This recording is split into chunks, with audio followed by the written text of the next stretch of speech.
Hey guys, and welcome back to another Super Metal Brothers React video. I am Super Metal Brother Matt. And I'm Super Metal Brother Dane. Today we are checking out the band Outworld. Now, this is a bit of an older band. I think it was a 2009 release, but I just wanted to show you Super Metal Brother Dan here, a singer that I think has a range that he's not heard in a long time and may never hear from again. This is a very, very interesting metal band that I think a lot of people have drawn comparisons to Nevermore and bands like that, where it's that heavy metal styling with a power metal-ish kind of vocal line.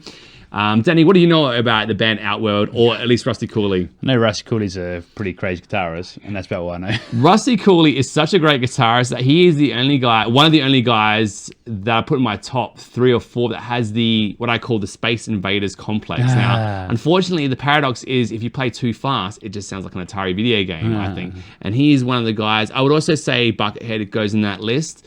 And I mean, there might be guys like Crispin Peritelli as well. I don't even think Jeff Loomis gets that crazy fast where it sounds like a video game, or maybe his lines just don't lead themselves to it, where it's more a harmonic minor diminished kind of thing. Rings of Saturn kind of have that sound. They do it intentionally. It's not even at that speed. Like, this guy's playing minor scales so fast that it actually sounds like it's blip, blip, blip, blip, blip, you know what I mean? Like you're dying and those Atari. sweep patterns are just so ridiculous. So what you need to know is Rusty Cooley is probably one of the best guitar players, or the fastest guitar players, if you want to say that, going around at the moment. And he's iconic for metalheads. But that's the thing, he's probably iconic to metal guitarists, because you've probably not heard much of him either. Well, this will change your mind, Danny. All right, this is Rusty Cooley's Outworld with the song Warcry. That's not fast. Oh, it gets fast. This looks like a 90s film clip, not a 2000s. Yeah.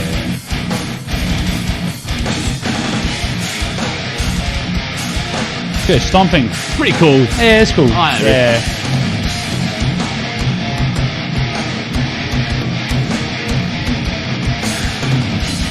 Coming. Chug-a-lug, chug-a-lug.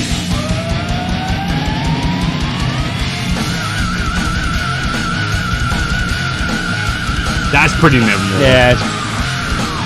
Old school. That was a cool note. Oh.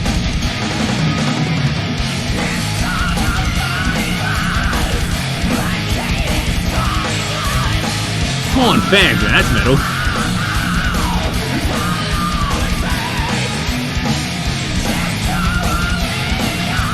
Hey, that's a cool tone, man. I know, right? Cool.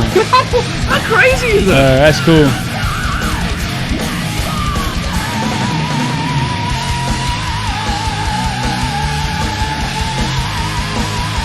Alright, slow down, man.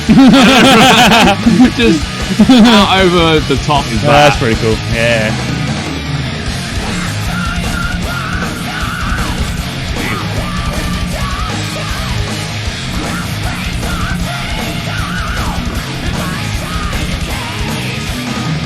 Is that when Chuck Schuldiner did his like Painkiller cover? Yeah. It's like that type of range and power. But he's got more power than Chuck did. Yeah.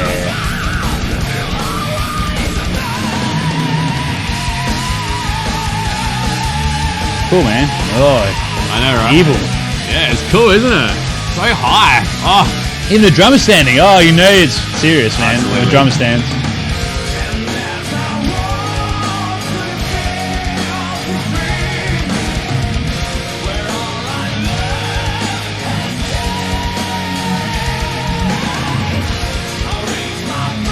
I don't know who the singer is now. I don't know. He kind of sounds like the biomechanical guy. Yeah.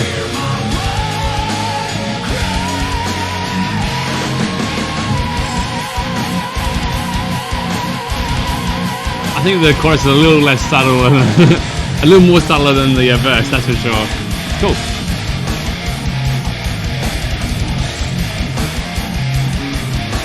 Oh, mad bass. Shred bass line. Man basing. Yeah.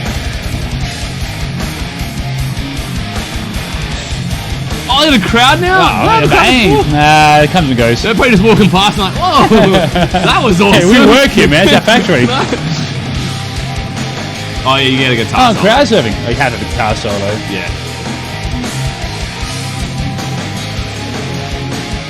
Look at all that lovely hair.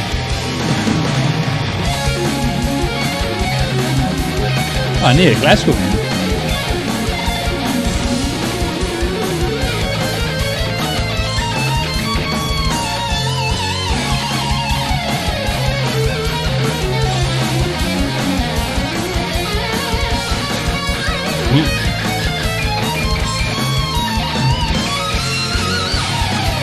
Oh, There you go. Yeah.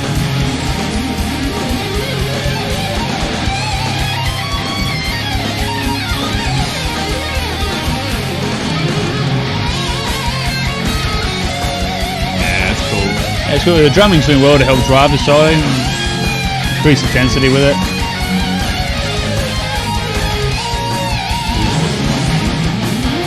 There it is. That's nice. You know, they clip all those hands. That's just his hand. It's like, yeah, let me go. So it's a badass solo, man. I mean, it's not even like his fastest, but it's one of his coolest. Yeah. Absolutely. All worked really well. Very exciting. Changes at the end of the song.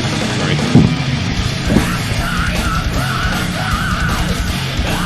Go to battle, my children. Fight your war. Oh, unbelievable. Nice break for the singer too. Yeah, I think so. That's what you play for guitarists. That's a lot of singing, man. How about that, man? Jesus. Yeah, it's great, man.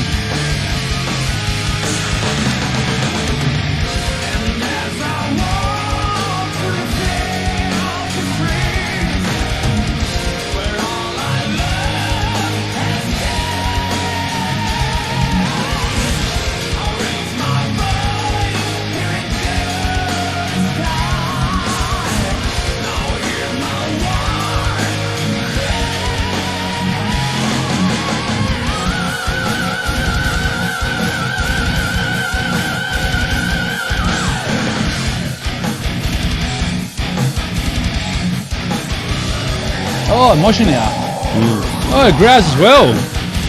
Does everything, this bloke. Why not?